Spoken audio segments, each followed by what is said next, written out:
turns red, what is really happening? And does it affect life on Earth?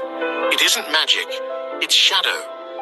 A blood moon occurs when Earth moves directly between the sun and the moon, casting its shadow across the lunar surface. As sunlight passes through Earth's atmosphere, the shorter blue wavelengths scatter, while the longer red wavelengths bend and continue onward. That filtered red light is what paints the moon in its deep crimson glow. For centuries, people feared blood moons as omens of disaster, signs of plagues, famine, or the fall of kings. Yet the real effects are quieter, more subtle. Sudden darkness can momentarily disrupt wildlife. Birds may scatter, nocturnal predators shift their timing, and insects briefly alter their rhythms. Even humans, whose bodies are finely tuned to cycles of light and darkness, can experience small changes in sleep patterns and hormone signals. Meanwhile, the same gravitational forces that always govern the tides continue their steady pull. Perhaps the real power of the blood moon is not in the sky itself, but in what we project onto it. Each crimson eclipse has stirred stories, fears, and predictions of the end, reflections not of the moon's danger, but of our own anxieties. So when the sky glows red and the moon darkens above, ask yourself, is the blood moon a warning written in the heavens, or simply a mirror revealing the mysteries already within us? Shalom, shalom. First and foremost, I want to give all praise, honor, and glory to Yahweh, Bahashem, Yahweh Shai, Bahashem, Rakah, Kadash. Double honors to the elders and the apostles of great millstones. Peace, mercy, and blessings unto the hopeful elect, the Israelites of the Bible, the so-called Negroes, Hispanics, and Native Americans. And as you can see, we're going to have a blood moon on March 3rd at 3:33. Everything's lined up. And, like I said in the video, a lot of people, when they see a blood moon back in the days, they would see it as an omen, of disasters, or a sign of plagues, famine, and falls of kingdoms. And we know that, those signs are about to happen because, like it says in the book of Jeremiah, chapter 28, verse 8, it says, the prophets that have been before me and before thee of old prophesied both against many countries and against great kingdoms, of war and of evil and of pestilence. So the prophets of the Heavenly Father, Yahweh Bashem Yahushua, are always going to be prophesying the good, the bad, and the ugly. And right now, that's what we're doing. This is a sign from the Heavenly Father, Yahweh Bashem Yahushua, that blood moon that we're going to get on March 3rd, which is going to be later on tonight, because we're on March 2nd, and we're going to be on March 3rd.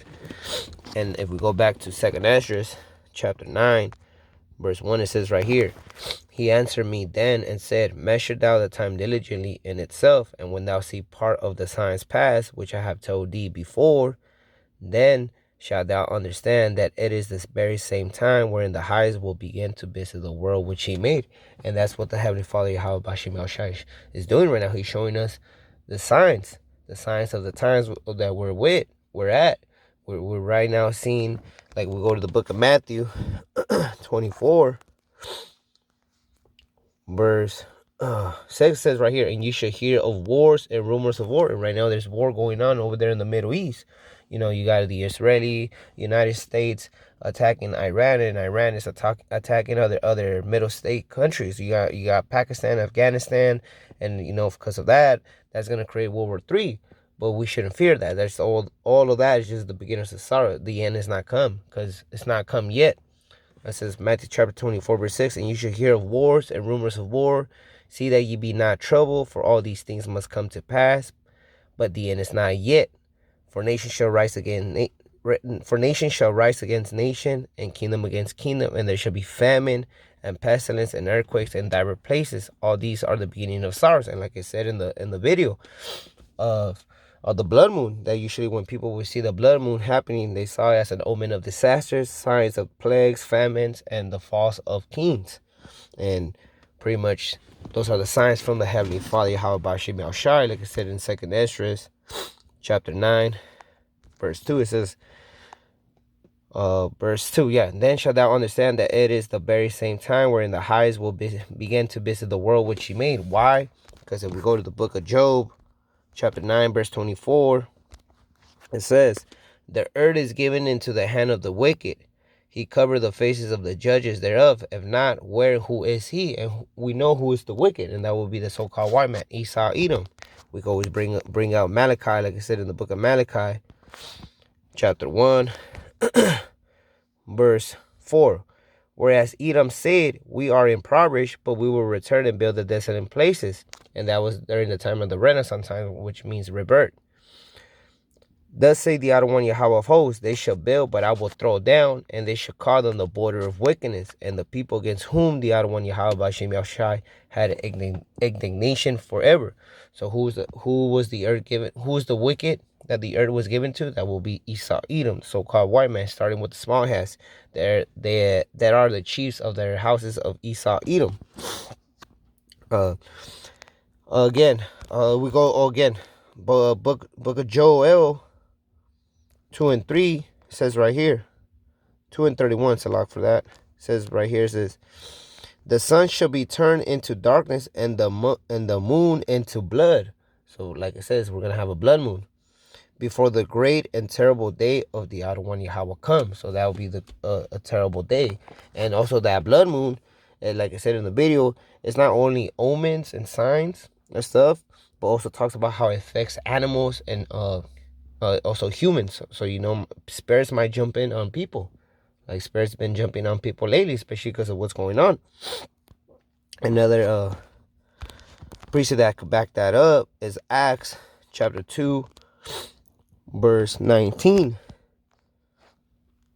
It says right here, and I will show wonders in heaven above and signs in the earth beneath, blood and fire and vapor of smoke. And this is signs in the heaven. The sun shall be turned into darkness and the moon into blood. So again, the blood moon. So another precept that could back up Joel chapter 2, verse 31. The sun shall be turned into darkness and the moon into blood before that great and notable day of the Adonai Yahweh come. And it shall come to pass that whosoever shall call on the name of the Adonai Yahweh shall be saved. So we're going to see who's going to be saved. Verse 22, ye man of Israel. So the so-called Israelites, the so-called Negroes, Hispanics, and Native Americans. Those are the people who are going to be saved, but they're going to be the elect man. Ye man of Israel, hear these words.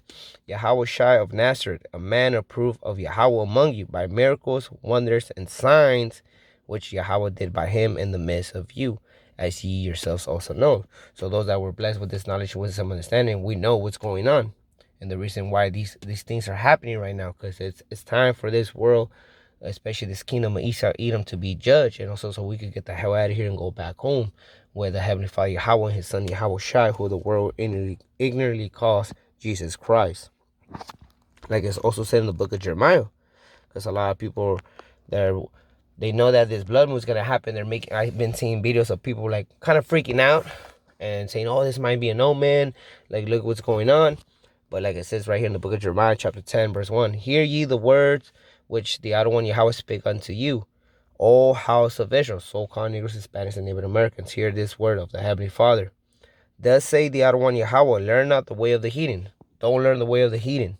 So don't get into the life of their philosophy, the way how they conduct or anything like that. We gotta live by how the Heavenly Father, how B'Shem Yahushai wants us to live by following His laws, statutes, commandments, and that's what we do. We rehearse the righteous acts. We rehearse the righteous acts as best as we can. Thus say the Adonai Yahweh, learn not the way of the heathen, and be not dismayed at the signs of heaven, for the heathens are dismayed at them. So we shouldn't be, in shock when this happens, especially those that were blessed with this knowledge, wisdom, and understanding, because these are all the signs from the Heavenly Father. He's showing us these signs, just like how He did it in the ancient Egypt, because we know that Egypt is a house of bondage, and this is spiritual Egypt. So just like how He did it with our foreign fathers in ancient Egypt, He's doing it right now with modern Egypt. He's showing us His signs. And we go to the book of Deuteronomy, chapter 26, verse 8, and it reads, and the Adonai Yahweh brought us forth out of Egypt with a mighty hand and with an outstretched arm, and that mighty hand was Yahweh Shai. The right hand of the Heavenly Father is Yahweh Shai, who the world literally calls Jesus Christ. and with great terribleness, and with signs, and with wonders. So these are the signs of the Heavenly Father, Yahweh Bashem Yahushai, that He's about to send His Son Yahweh Shai to come and judge this place and come and save His elect man. But there has to be more prophecies to come out. You still got Jacob's trouble. You still got the famine of the word, and of course the last prophecy, the one that counts, is the MOT, the mark of the beast.